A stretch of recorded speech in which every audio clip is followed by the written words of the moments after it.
సినిమాలో మిమ్మల్ని ఎక్కడన్నా 1% డిస్సాటిస్ఫాక్షన్ చేసినా నా ఇంటి అడ్రస్ పెడతా రండి. Anytime a director says something dramatic like this pre the release, I know that it's doomed.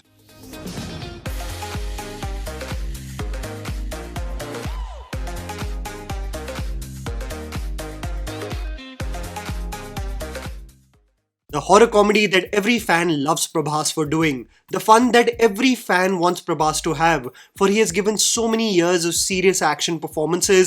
The light-hearted fun that every Rebel fan was anticipating to see is genuinely one of the toughest movies I have had to sit through. The RajaSaab, written and directed by Maruthi, stars Prabhas in the lead role, an over 3-hour horror comedy, and the film has had quite the interesting journey up to its release. Presumably, this movie was supposed to be one of the breaks for Prabhas in his otherwise intense pan-Indian filmography.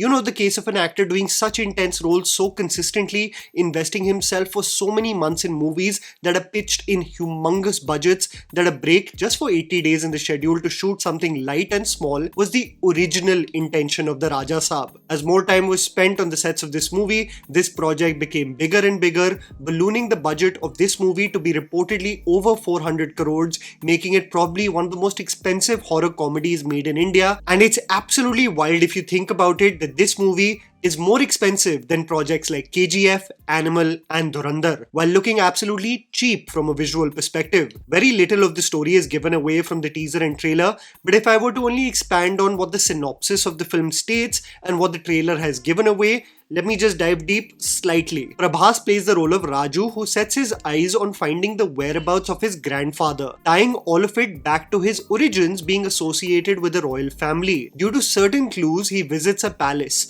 only for strange occurrences to take place, the property or mahal turning into a palace of illusions, inanimate objects and mirages that are dictated by powers conjured up by Sanjay Dutt that are tough to understand. The use of hypnotism being the core focus to lead the humans astray. How Raju, with his motley crew of friends and family, deal with these strange occurrences, the trailer telling us two concrete things: that the palace invites souls inside but don't let them escape, and several visual hints of Prabhas's grandmother, played by Zarina Wahab, as the queen of the royal court back in the day. Why is Prabhas and the friends and family in the mahal in the first place? Why is Sanjay Dutt hell-bent on creating hell and tormenting these folk? What is the connection of Sanjay Dutt and Zarina Wahab? How does Prabhas persevere from every obstacle in the mahal? What is the purpose of the women in the story? All of these are the questions that you will explore as you watch the RajaSaab. Here's me telling you the good and bad aspects of the film so that you guys can ultimately decide whether to watch this movie in theaters or not. P.S. I saw 4DX options for this movie, and I kid you not, there is absolutely no reason for this to be watched on any format, let alone 4DX. The good. The potential of the story. No matter how terrible the final product of a movie is going to be, you know I'm going to find a way to seek for a silver lining. Something that is redeeming. Something that marginally makes the 3-hour and 9-minute experience slightly worthwhile. I genuinely have to tell you that it was quite the task, and my conclusion of the good aspects of the movie is that it has no business being 3 hours long, and if the makers were actually sincere enough to focus on its lore and story with conviction, rather than wanting to force feed several genres, several subplots, several unnecessary characters, it could have had the potential to actually be an engaging horror comedy. The reason why I say this is because the movie excruciatingly builds on unfunny gags, unnecessary characters, and absolutely pointless romance. That the core of the story, which is the central conflict between Sanjay Dutt, Zarina Wahab and Prabhas, is ignored for most of the running time. It's as if the makers are so hell-bent on focusing on stupid fluff around that what is marginally engaging is actually portrayed to be an afterthought, exhausting you in the process so much that the themes that could have pulled you into the movie, actually keep you invested, are left far too late to be explored. Think about this. The concept of a palace of illusions where the antagonist uses hypnotism to leave you astray actually makes for an exceptionally interesting series of events. The assumption of the hero may be that he is physically defeating the villain, but it is only a figment of one's imagination. It's these instances of whether the circumstances are reality or a creation stemming from what the villain has hypnotized you into believing that actually creates some of the most interesting sequences in this movie. But of course, the makers will spend hours on pointless romance and comedy that even the sliver of a redeeming aspect of the film is fleeting, whereas it should have been its main focus. The origin story of the royal family, the conflict that arises, the hellbent nature of the hypnotist to cause carnage, and why should have been the main focus of the film, versus this disjointed nature of Prabhas playing Anil Kapoor from Gharwali Baharwali among three actresses at every random interval. I can only partially praise what Taman has attempted to do with the background music, not when he ventures into the familiar massy territory of elevating heroes, but when he tries to create an eerie atmosphere in the Palace of Illusions. Even though some of the tunes reminded me of Hedwig's theme from Harry Potter and even what Gibran conjured up in RajaSaab. Tell me also if you felt the same way too. At least when the movie is trying to focus on the mysterious elements, Taman attempted to create the atmosphere. This is slim pickings, however, because I can't tell you what an exhausting experience the movie was and how it breaks my heart that so much investment went into such a poorly fleshed out product. You remember Prabhas in a recent interaction with Sandeep Reddy Vanga saying that this movie started as a concept, a small concept, and then just got bigger and bigger and out of control? Yup. That's its biggest problem. The underwhelming aspects. Everything else. Most of the elements of this movie are extremely frustrating, and it's important that I say it in a flow like a rant session. The movie deserves the same, and I hope you appreciate and empathize with my sentiment and mood right now. From a very basic level, if you are to celebrate Prabhas the star, integrate his title card into the screenplay. You remember the seamless nature with which Vijay's Leo integrated the title card that seems to have become the norm for every hero reveal now? It had a build-up to celebrate the aura of the man, whereas over here, it's simply lazy. The motley crew of comedic characters are simply caricatures that did not extract one laugh from me throughout the film. You know, whenever a movie like this comes out and I speak about the comedy not working, many people defend it by saying on how this is a language barrier, how there is cultural context behind each gag. These are lame excuses for a dated template of integrating comedy in films. I say this because Satya is hilarious in Matvadalra, but he is absolutely cringeworthy in this movie. I say this because VTV Ganesh was very funny in Jailer, but he is absolutely irritating in this movie. The movie is filled with CGI slop, wanting to integrate literally every animal in the kingdom, ranging from Komodo dragons to black emaciated cats to even crocodiles. I thought that I had seen the worst crocodile sequence after watching Mohenjo-daro, but I definitely think that the RajaSaab takes the first spot now. The most frustrating part is that the makers have everything. You have the setup of the mansion, you have the funds available to take this movie on any scale you want, you have the biggest star with you, but it simply integrates these interesting ideas from a visual and surface level POV versus actually ever diving deep.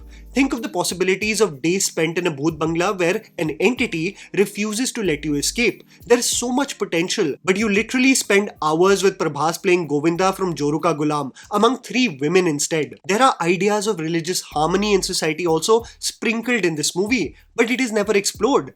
The biggest crime of this movie is that it absolutely has a disjointed screenplay, never having an organic progression of mood and storytelling, just set pieces aimed to work in isolation versus for the film holistically. Prabhas' introduction is a classic example of this, giving punch dialogues about respecting women while lazily beating up goons. I know that dupes in films are being utilized for aged stars for challenging action choreography, but it's absolutely wild on how obvious it is that some of the wide shots of basic movement, basic dance steps, that a dupe has been used for Prabhas and his face has been superimposed on a body double. I know one has limitations with their physical body, but such laziness is absolutely wild. While Prabhas may have given the most expressions I have seen him give since Bahubali in this movie, the standards are truly at an all-time low because both Prabhas and his grandmother, played by Zarina Wahab, like most of the cast, ham their way through this movie. Just because an actor is finally putting some energy with his expressions should not be the barometer of whether it is an effective performance. The most funny aspect of this movie is the concept of convenience weaved into the story. A character states that he explored the entire jungle and he could not find anything. The very next scene has Prabhas climbing a random cliff and with binoculars identifying an abandoned palace. The grandmother has come to Hyderabad and is lost right now. The next scene has Prabhas in a car searching for her, and in this massive city of Hyderabad, within seconds, spots her bag on the road and gets to her. Women land up in the haunted house, some because of Prabhas' phone's location being tracked, but others just by fate. How solutions are met in this movie are very funny, but this is seeking for logic in a horror comedy with ghost spirits and hypnotism. I'm the Joker here. Have I told you also that the romance among the three women is absolutely pointless? The women other than Riddhi Kumar, who is barely in the film by the way, but her obsession with Prabhas makes sense because of the assumed time they must have spent together.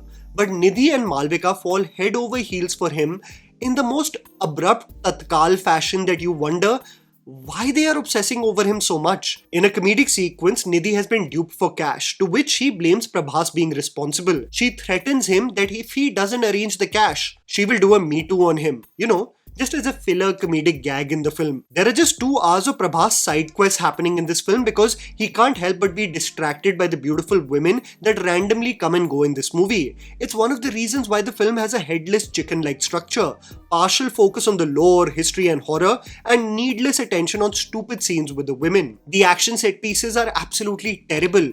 A suitcase full of cash being protected by Prabhas with the backdrop of Dahi Handi is the classic case of resources being wasted on unnecessary scale. The action is mostly slow motion money shots with Prabhas dupes and the goons flying in the air in physics defying positions. A scene with Malavika kicking Prabhas playing spectator should technically be entertaining, but it is so poorly edited and executed that you facepalm through most of the sequence. The action's purpose is not to lend to the story, but to elevate the hero exhaustingly. Another tiring template that is getting boring now with commercial Telugu cinema. There are scenes that are just abruptly cut. Prabhas slaps one of the goons and the goon has a full army ready to attack him. But the editing pattern just skips to the next scene, as if Prabhas may have eliminated everyone. You remember this sequence of Prabhas dressing up as this elderly gentleman, smoking a cigar? Everyone was so excited for this look, as it looked different than the usual we've seen, and it never features in the movie. You can identify where it was integrated, but the movie's final edit abruptly scraps the entire sequence. Baman Irani comes, gives an idea and his subplot is abandoned or is assumed to be resolved. Most of the outdoor locations and backdrops are green screens, and it absolutely blows my mind that this movie on such a scale could not conclude its final moments in a real location. A very basic outdoor shot also being digitally created. You can clearly tell in the wide shot that a dupe has been used, whereas in the close-ups, in the green screens, Prabhas randomly appears. There are scenes where the motley crew is being tormented by Sanjay Dutt and his wicked ways, and Prabhas still finds a way to romance Malavika at night, and things get steamy at night, of course, with a shot of her navel. You finish one scene of intensity and it is followed with a stupid scene of romance with any of the characters. You get marginally interested in the powers at play, and then again a stupid comedic sequence as Prabhas plays tug-of-war between Nidhi and Malavika, and the discussion arises of whether he gave one of them a love bite the previous night. You know, when the stakes are high, this is the important topics to talk about. The integration of the music is absolutely random.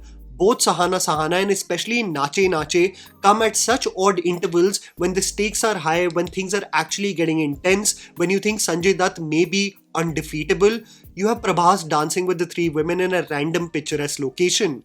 What's hilarious is that days pass by in the mansion dealing with the hypnotist Sanjay Dutt and his wicked ways, but for each day the women have the most designer clothes to wear. Yahan sabki phat rahi hai, and every morning you'll see them look like $1 million in different costumes while they are trapped in a bhoot bangla.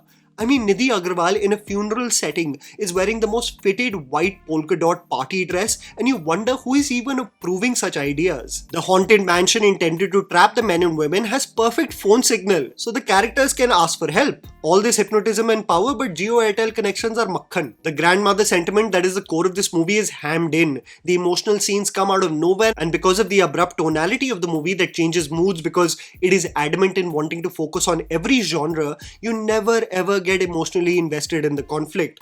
Again, think about it. If the movie just laid focus on the origin story and the horror of this film, it still could have had the potential to be marginally interesting and not the khichdi that it became. Another extension of random ideas with zero depth is the post-credit scene and what is promised to us as part 2 of RajaSaab's circus. You very well know it's not going to happen. Who are the makers even kidding? As I sat through Prabhas doing an elbow splash from the top rope Shawn Michaels style on a CGI crocodile and be buried under the worst CGI generated debates, and I really contemplated not about the maker's choices but my own, for even believing that there may be hope in this project. What a start to the new year, huh? It's not even been 10 days also, and the first rant has officially gone live on the channel. And that was the video, guys. Write down in the comments below what you thought about the RajaSaab. Please don't forget to follow me on Instagram. The handle's right in front of you. Follow me at JammyPants4. Also, please support us by smashing the like button and subscribing to our channel for weekly content ahead. Thank you for watching.